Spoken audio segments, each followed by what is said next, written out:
Good morning, नमस्कार। स्वागत है आपका हमारे चैनल जीएस स्टडी 94 में। और दोस्तों में तो दोस्तों आज हम बात करेंगे दिल्ली के अंदर जिस प्रकार नाटकीय ढंग से आम आदमी पार्टी के संयोजक और दिल्ली के चीफ मिनिस्टर अरविंद केजरीवाल को गिरफ्तार किया गया है, इससे आप कह सकते हैं कि राजधानी में एक तनाव पैदा हो गया है।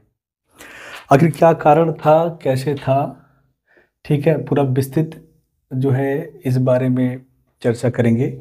सबसे पहले मैं आपको बता दूं कि आम आदमी पार्टी हो चाहे इंडिया अलायंस का जो भी गठबंधन था या विपक्ष खेमे के जितने भी नेता हैं, जितनी भी पार्टियां हैं, वो पूरी तरह से आरोप लगा रही हैं भारतीय जनता पार्टी के शीर्ष नेताओं को, भारतीय जनता पार्टी के पदाधिकारी, जितने लोग भी जुड़े हुए हैं इस समय सत्ता पक्ष से।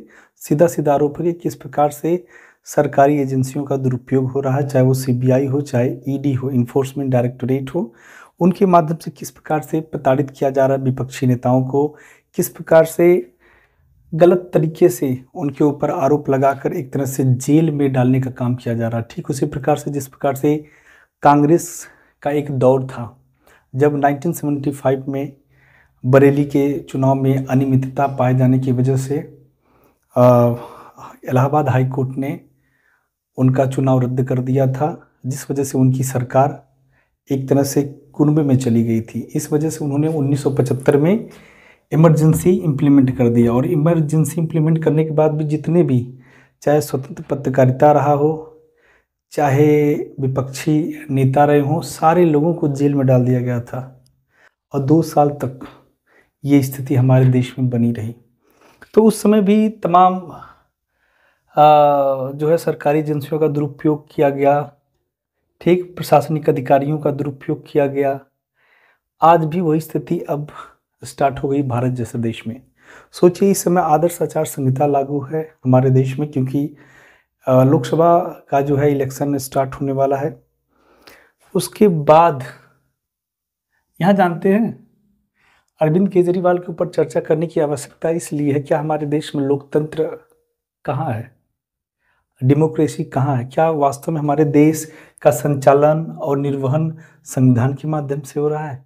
यदि संविधान के माध्यम से हो रहा है तो फिर विपक्ष खेमे के जितने भी नेता लोग हैं उन्हीं के ऊपर आरोप प्रत्यारोप क्यों लग रहा है? वही कटघरे में क्यों जा रहे हैं? ऐसा नहीं है। बहुत लंबे समय से जिस प्रकार से अरविंद केजरीवाल ने भारतीय जनता पार्टी के नेताओं के ऊपर आरोप लगा रहे थे कि ये एक तरह से ऑपरेशन लोटस चला रहे हैं दिल्ली के अंदर, और इस ऑपरेशन के माध्यम से जितने भी एमपी है, एमएलए हैं, उनको प्रलोभन देकर, डराकर, धमकाकर या किसी पद का लालच देकर किस प्रकार से हमारे एमपी एमएलए को तोड़ रहे हैं, हमारी चुनी हुई स्थायी सरकार को ये विघटित करने का प्रयास कर रहे हैं। आखिर वही स्टार्ट हो गया है। हालांकि झारखंड में भी यही हुआ था। झारखंड मुक्ति मोर्चा के जो सबसे बड़े लीडर थे हेमंत सोरेन, क्या किया गया? ईडी के द्वारा पहले समन भेजा जाता है और कुछ समन के बाद उनको गिरफ्तार कर लिया जाता है। और आज झारखंड मुक्ति मोर्चा की क्या स्थिति आप देखे होंगे। हालांकि कर्नाटक में भी यही किया गया था, मध्य प्रदेश में भी किया गया था, राजस्थान में करने का प्रयास किया जा रहा था। तो ये स्थिति लगभग ऐसी बनी हुई है। आप एक चीज़ बताइए, क्या भारतीय जनता पार्टी के जितने भी एमपी एमएलए पदाधिकारी हैं, शीर्ष नेता हैं, उनके ऊपर कोई आरोप दोषारोपण नहीं है? हमारे देश के चाहे गृह मंत्री रहे हों, चाहे प्राइम मिनिस्टर हों, चाहे अन्य राज्यों में तथाकथित कुछ मुख्यमंत्री पद के लोग हों, सबके ऊपर संगीन से संगीन आरोप लगे हुए हैं। पर आज देखिए उनकी क्या स्थिति है और इनकी क्या है। मतलब सीधा सीधा कहने का मतलब ये है, ये कहीं ना कहीं लोकतंत्र का गला घोटा जा रहा है। यदि ऐसा नहीं होता तो सारे मनी लॉन्ड्रिंग, इलीगल माइनिंग, ठीक, हत्या, बलात्कार जितने भी हैं, सब इन्हीं लोगों के ऊपर, जो विपक्षी खेमे के लोग हैं।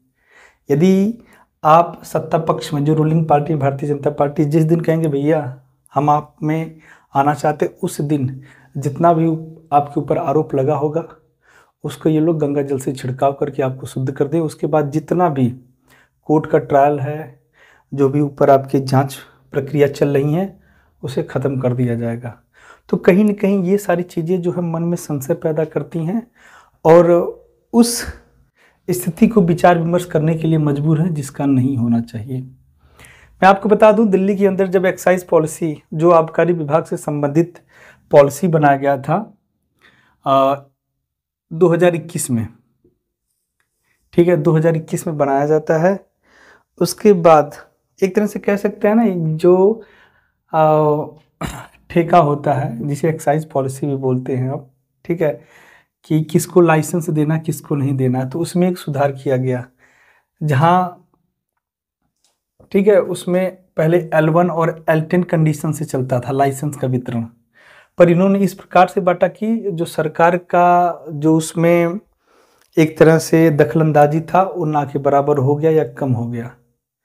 उसके बाद जो मुख्य सचिव थे, ठीक है, कुछ महीने तक ये चला। उसके बाद दिल्ली के जो मुख्य सचिव थे नरेश कुमार जी, इन्होंने क्या किया, एक बकायदा रिपोर्ट तैयार की, और रिपोर्ट तैयार करके जो LG हैं, लेफ्टिनेंट गवर्नर हैं, जिसे उपराज्यपाल आप कहते हैं, BK सक्सेना को हैंड ओवर करते हैं। और वो कहते हैं कि जो शराब की नई जो पॉलिसी बनाई गई है उसमें बहुत ही अनियमितता है और कई सारे इसमें संलिप्त हुए हैं, जिसके माध्यम से ये लग रहा है कहीं ना कहीं यहाँ पे मनी लॉन्ड्रिंग की गई है, और इस वजह से जो सरकारी जो खजाना है उसमें तकरीबन 100 से लेके 200 करोड़ का नुकसान हुआ है। मैं मानता हूँ उसके कुछ ही दिन बाद जो है, हमको लग रहा है ये जनवरी में जो है सबमिट किया गया होगा, उसी के 2-3 महीने के बाद फिर से जो पहले जो पॉलिसी इम्प्लीमेंट थी आबकारी विभाग की, फिर से उसको राज्य में कर दिया गया। उसके बाद BK सक्सेना जी इतना जो है त्वरित हो जाते हैं, इतना रैपिड एक्शन में आ जाते हैं, रैपिड कह सकते हैं, कि इन्होंने क्या किया कि भैया ये इसकी CBI जांच होनी चाहिए, और इन्होंने उसको CBI को हैंड ओवर कर दिया। CBI और ED आज जानते हैं, मुझे लग रहा है कि जो भी सत्ता पक्ष के जो भी कार्य किए जा रहे हैं, ठीक है, वो तो कर रहे हैं, पर जब डराने और धमकाने की बात होती है, जांच की बात होती है, तो वो इतना ज़्यादा उसे पर्सनल ले लेते हैं कि आप पूछिए मत। और जो भी सत्ता पक्ष के जो नेतागण हैं, कभी उनके यहाँ सुने हैं किसी प्रकार का उनका कुछ हुआ है, जांच प्रक्रिया हुई है, कुछ किसी को कटघरे में खड़ा किया गया है? उसके बाद CBI कहती है कि भैया ये तो मनी लॉन्ड्रिंग का केस बनता है, तो ये क्या, ये हैंड ओवर कर देती है ED को, ठीक है। और ED क्या करती है, PMLA, आप कई बार सुनेंगे, PMLA का मतलब होता है प्रोहिबिटेड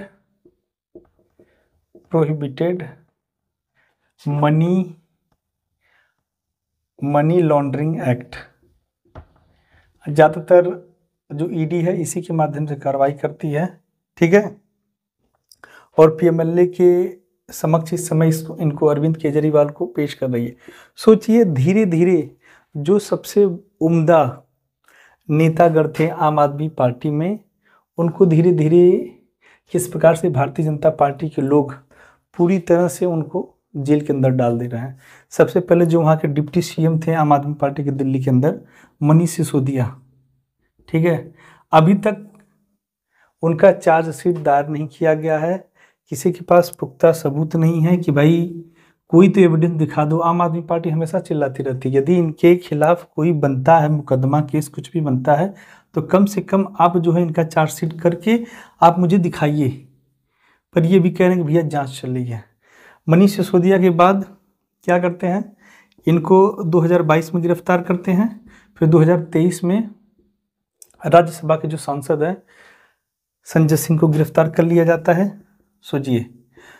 और 2024 में अरविंद केजरीवाल को कर लिया जाता है।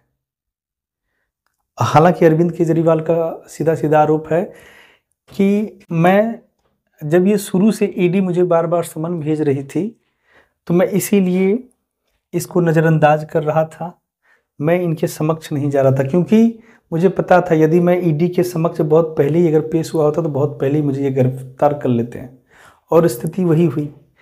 इस बार का जो 10वां समन भेजा गया है, सीधे सीधे ED इनके घर जाती है।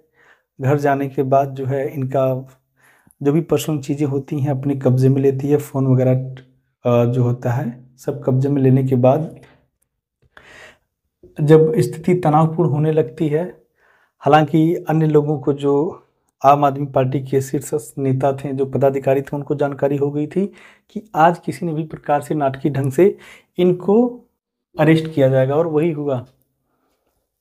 हालांकि जो कार्यकर्ता थे उन्होंने बहुत प्रोटेस्ट किया, फिर रैपिड एक्शन फोर्स को बुलाकर उनको भी गिरफ्तार कर लिया गया।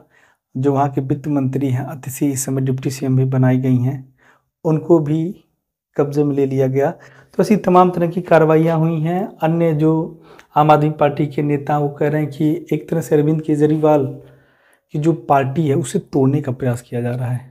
वहीं अन्ना हजारे ने कहा कि मुझे तो इनके बारे में बहुत पहले से पता था, जब 2011 का हम लोग भ्रष्टाचार के खिलाफ लड़ रहे थे तो ये भी मेरे यहाँ आए, और किस प्रकार से मेरे मंच का उपयोग करके ये एक राजनीतिक पार्टी बना लिए। उसके बाद जो बंदा शराब से दूर रहता था, शराब जैसे चीज़ों पे कानून बनाने के बजाय वो बंद करने की बात करता था, आज किस प्रकार से वो एक्साइज पॉलिसी बना रहा है। तो ऐसे तमाम तरह के दोषारोपण कुछ हैं जो अरविंद केजरीवाल पे लगा रहे हैं, पर ऐसा पहली बार नहीं हुआ है। आपको याद होगा बिहार के अंदर जब लालू यादव की सरकार थी, 1997 में इन्हें चारा घोटाले के लिए इनको गिरफ्तार कर लिया गया था। जयललिता जो तमिलनाडु की मुख्यमंत्री थी, उनको गिरफ्तार कर लिया गया था मनी लॉन्ड्रिंग में। और जो कर्नाटक इससे पहले मुख्यमंत्री थे येदुरप्पा, उनको भी इलीगल माइनिंग की वजह से गिरफ्तार कर लिया गया था। अभी हेमंत सोरेन की स्थिति आप देख रहे हैं, उनको भी मनी लॉन्ड्रिंग में गिरफ्तार किया जा चुका है। हालांकि इसमें कई सारे नेता और कई राज्यों के लोग जो है रडार में आ गए हैं। उनका ये भी है दोषारोपण कि जो तेलंगाना के पूर्व चीफ मिनिस्टर थे के चंद्रशेखर राव, उनकी जो बेटी है के कविता, वो भी इसी रडार पे आ रही हैं। तो एक तरह से जानते हैं क्या है कि इस समय लोकसभा का चुनाव होने वाला है, और लोकसभा का चुनाव में सबसे बड़ी यदि कोई टक्कर दे सकती है भारतीय जनता पार्टी को, तो आपके संयोजक अरविंद केजरीवाल हैं।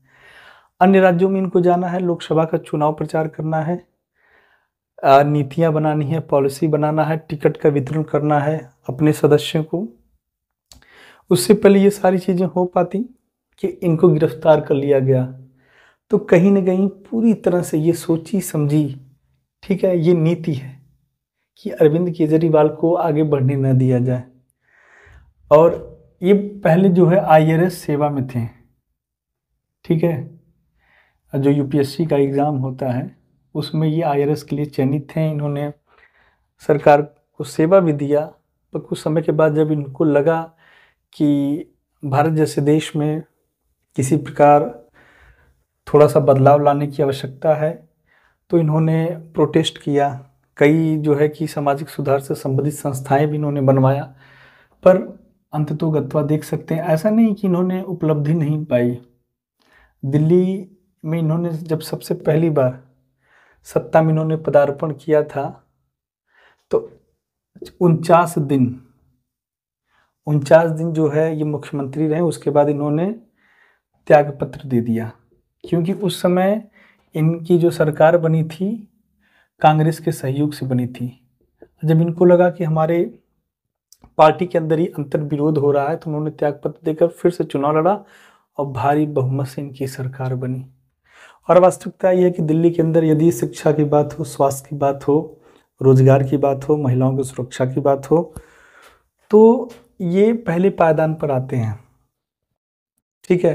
पर लंबे समय से जिस प्रकार से दिल्ली के जो LG है, लेफ्टिनेंट गवर्नर BK सक्सेना से इनकी काफ़ी समय से खींचतान हो रही है, ठीक है, और वो धीरे धीरे यहाँ पर जाकर पहुँच गई है। हालांकि ED का पूरी तरह से जो है आरोप है कि जो एक्साइज पॉलिसी में इन्होंने जो पैसा मनी लॉन्ड्रिंग कमाया था, उसका पूरी तरह से उपयोग गोवा के चुनाव में उन्होंने किया, गुजरात के चुनाव में किया और कुछ अन्य राज्यों में किया। तो इस प्रकार के दोषारोपण है।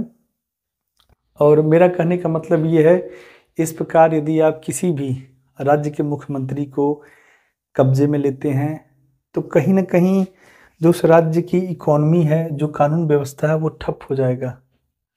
तो आज के लिए इतना ही। नमस्कार।